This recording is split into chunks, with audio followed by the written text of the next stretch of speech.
Welcome to a new edition of the Neon Jazz interview series with jazz saxophonist, composer, and educator Matthew Evan Taylor. We caught up with him in late February 2021 about his latest 2020 CD, the Unheard mixtapes. This is the third installment of his Metropolis Ensemble-commissioned 5-part series that all started during the pandemic. He has had an ongoing fascination with the dissemination of art through underground or backdoor channels like zines and mixtapes. At his heart, he is a Southern kid who worshipped at the altar of Cannonball Adderly, Ornette Coleman, Carla, Bley, and the great Charles Mingus. Over his career, he has performed across the United States, and these days he is an assistant professor of music at Middlebury College in Vermont. Get to know him. Dig the interview. Well, cool, man. Hey, thank you for taking a minute out. I'm looking forward to talking to you about, the mixtapes and your life in music. Yeah. I was happy to hear that you were interested. Yeah, and the thing is, I do jazz, but there's a lot of different genres that I get into, and I love the whole idea of mixing up different sounds. I like electronica. There's so many aspects to the sonic spectrum that I like, and just the name of the Unheard mixtapes, that already pulls you in. So talk to me a little bit about this project and kind of, coming out during a pandemic and kind of how your philosophy on that is done. Yeah, the project really had humble beginnings. I was in the midst of this challenge that I call Project 39. Basically, on my 39th birthday, I started doing these improvisations of at least 39 seconds that I would post to social media. That started in December, and then when the lockdown happened, I just kind of realized, I've got this opportunity to just hole up in my apartment and just start making weird stuff. And I had gotten this loop, this 3-channel loop station that I started connecting things to and just started experimenting with it. And so that was in March, and then April, I started to realize that, I could actually collect these, and there was like this really cool aesthetic that was coming to the forefront. What I really loved about the project was I wasn't overly concerned with, perfect room tone or anything like that. It's just like this just kind of raw expression. I went in and did some production on the back end, but overall, yeah, it was this process that I kept going through. I started to realize that I was having a chance to let all of my kind of sides musically converse with each other. And what I mean by that is I've been focusing a lot of my career on being a classical composer, but I grew up as a jazz saxophonist and even played in a rock band for a while, and kind of bought into the classification hell that we go through with music, where it's just like, you're this thing, or you're this thing, or you're this thing. And it was just nice to be able to kind of reach out and just be like, yeah, I'm all of these things. I'm thinking in a very particular way because of my lived experience, and this is what emerged, these 5 mixtapes. So what jazz influences, heroes, really kind of infused the way that you approach this project?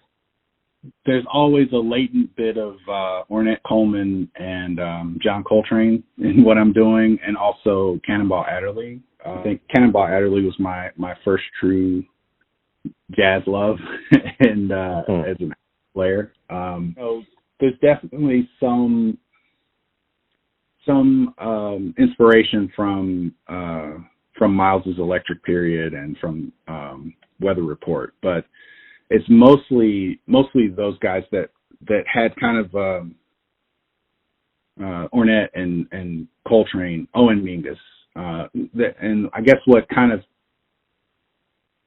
fuses those 3 together is that there's this organic quality to their composition and their approach to improvisation that I don't really find in like the late period Miles and stuff like that. So I've always kind of gravitated towards that sound, the kind of blues inflected avant-garde.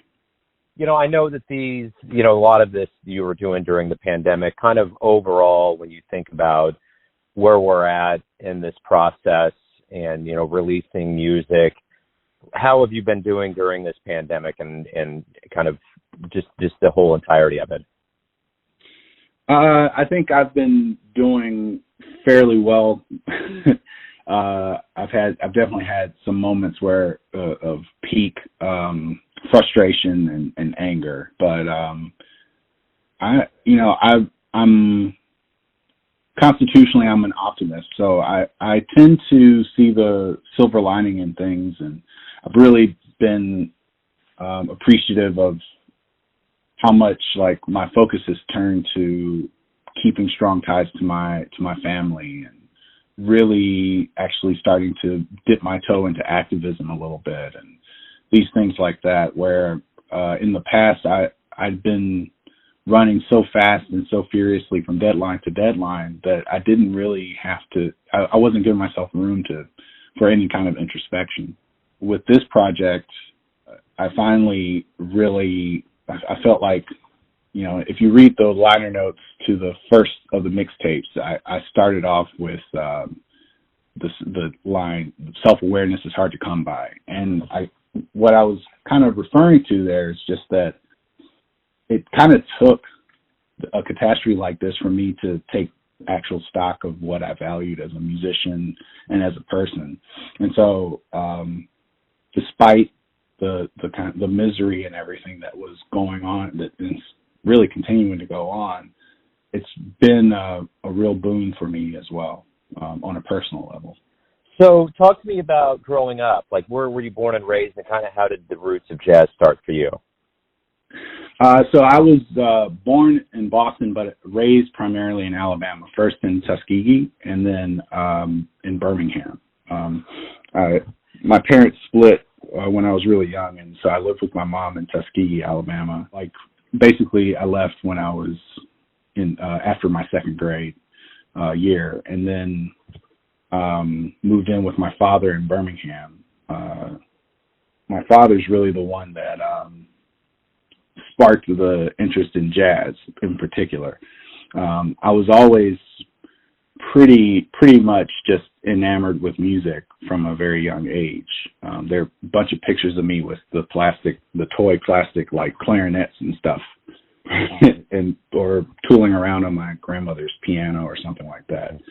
And I guess my first few introductions into jazz with my dad, who was a DJ in college. Like he was a disc jockey for a student radio station in New Jersey, and he had this like really great jazz collection. And the first guy that he was really playing around me was Grover Washington Jr.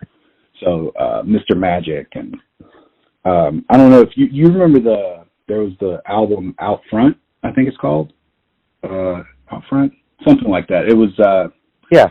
It had this track on it called Jamaica, where Grover Washington Jr. is playing, I think, 4 saxes. I think he plays soprano. He plays like the 4 main ones. My father would kind of quiz me. He would quiz me. He's like, okay, which sax is playing now? And I'm like 8, 9 years old, so I hadn't even picked up the instrument myself. And so I was having to tell him whether that was a baritone or a tenor sax or an alto. It was just a fun, like, kind of trivia game, I think we were treating it as, but it turned into this really fantastic ear training exercise. That kind of gave way to me, like, starting to raid my father's album collection. And he had this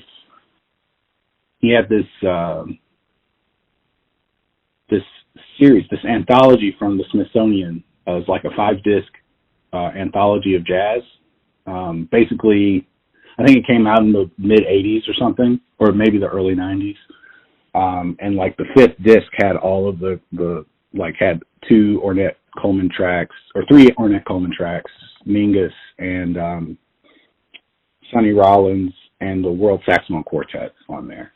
And I listened to, I think it was Lonely Woman came on and like just kind of floored me. And so that was my first memory of being obsessed with anything outside of pop music. And I was just like, I have to listen to this. I have to figure out what's going on, Yeah. and that was really the spark there. That and Haitian Fight Song. When I heard that, I was just like, I can't get enough of this. My father would take me whenever he would drive the carpool in high school, I would insist that we'd listen to Haitian Fight Song. But after about a week of this, my dad was like, okay, I have to listen to the news in the morning. So here's the compromise. You'll get to listen to it on the way home, but I got to listen to the news in the morning. This is so that it was kind of just right in that sweet spot, right? Of when you kind of just start locking into the things that you get obsessed with, or just really kind of drive your engine. So yeah, right around there. So you've been on the stage with some pretty heavy hitters, and you've been around for a while. What have you learned from being around veterans and pros on the stage that has in turn lent you to teach kids, to teach the youth? What do you give to them from what you've learned on stage? That's a great question. The thing I think I impart to my students that I've learned from my elders was that we're too focused on rules, right? And aren't actually focused on what makes music, which is the actual social interaction of the sound phenomena that you're creating. So like, as an illustration of my point, I think it's amazing that students are able to go to a college and learn jazz and really, like, they're getting a grade for learning the Omnibook and things like that. But when you're walking down the hall and you're a real fan of jazz or of Charlie Parker or any of those people, you're just like, you're listening and you're just like, everybody sounds the same. What I picked up from playing with a lot of the people I played with was that the way you don't sound the same is that you have your own thoughts.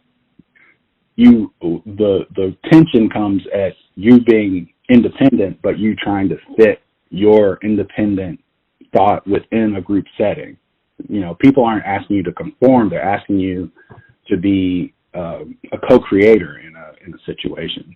And so I try to get my students to just think a little more horizontally instead of vertically about their music making and things. And I think that's applied from my performance and from my studies in composition. I really haven't met very many people that are just like kind of dogmatically connected to a system. They're a lot more fluid in their appreciation and approach to music. What do you like the best about waking up every day knowing that you can create music? What's the best part of that? Let's see. The best part.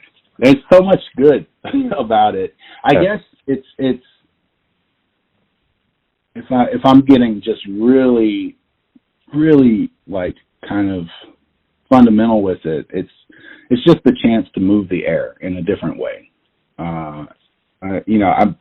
This project has me working with electronics, but it's always an acoustic experience for me, and just being able to move the air molecules a little bit, just that vibration, and just knowing that my day is just going to be a little different because of something I did, something I played. It's really cool to be part of it, and to be able to, like, one thing I've been doing lately is like each day or once a week, I'm just kind of like, okay, who haven't I listened to in a long time or never listened to? And then I go on iTunes and I buy like 3 of their albums, and then I just listen to that, and then I start playing and trying to have a conversation with what I had listened to. And it feels like this huge community that's always communicating with each other, even if we aren't aware that someone has spoken to us yet, So from that old world back last year before everything shut down, what do you miss the most? What are you looking forward to getting back to when the world starts opening back up? I think I'm not alone in this. I'm just looking forward to people being able to come and listen to music again in a live fashion. I did get to participate at the Flynn Center for Performing Arts here in Burlington, put on what they called Hurly Burly, which was this really cool pop-up concert series where they just would bring a flatbed truck to a public park and then announce that morning that there would be a performance and that everybody would need to show up masked, and there would be circles for people to stand in to be properly socially distanced from each other. And that was a really cool experience, a real bright spot in the pandemic. This is around August. Just being able to interact in that way. I mean, I still had to keep my distance from everybody, but it would be nice to finally be able to perform like we used to and not have to worry so much about who's coming up to you and everything. I'm hoping that'll be sooner rather than later, but that's one of the things where I'm actually a little pessimistic right now. Just I see so many of the things that we have to bring back online, and it's just like, oh, when are we going to get to? But at the same time, I'm also anticipating people just really, at least for a short time, just really being appreciative of being able to see live music again. What do you hope we all realize about this absence of live music ultimately that hopefully sticks with us? I hope people realize how precious music is and music making. This is something I've been thinking about a lot over the last, I would say, decade, is the profound saturation we have of musical sound. Like I barely walk anywhere without my AirPods in, for instance, and I'm listening to music or whatever.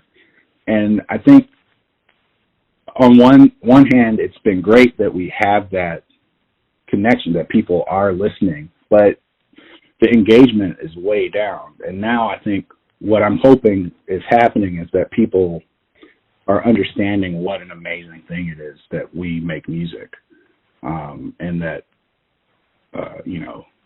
be it a small smoky jazz club, or a huge auditorium where they're having an EDM, like a rave or something, like just having that chance to be social in a different way, from just chatting on the street or something like that. I hope that everyone understands how precious this all has been, and that it needs to be taken care of. So finally, everyone has a perception of you, your family, your friends, your fans, your students, that you're the one living your life. Who do you think you are? I'm a musician. I'm a brother. I'm a romantic partner. I'm a son, and I'm someone that's like everyone else, just trying to figure out the best way to move forward in my life. I'm deeply moved by beautiful art, challenging art, and I'm someone that's hopeful that things will continue to improve, to improve from how things are right now with regards to the pandemic and the political situation in our country. I'm a person that is seen as a black man, and I'm a proud black man. This is a change. I used to try to avoid people characterizing me that way, but it's something that I embrace wholeheartedly, and just am so awed by the implications of what that is, the positive implications and also the negative implications as far as danger for any of my children or something like that. But overall, I'm a human being trying to make it through this crazy world, and I hope people will give me and my music a chance. Hey, man, thank you for opening up. I really appreciate it, and good luck with the album and the return to the stage. Thanks. Take care. Thanks for listening and tuning in to another Neon Jazz interview, where we give you a bit of insight into the finest cats in Alabama, Vermont, Kansas City, and spots all over the world, giving fans all that jazz. And thanks to Matthew for his time, music, and story. If you want to hear more interviews, go to Famous Interviews with Joe Domino on the iTunes Store. Visit Neon Jazz at youtube.com, and for everything Neon Jazz all the time, go to the neonjazz.blogspot.com. Until next time, enjoy the jazz, my friends.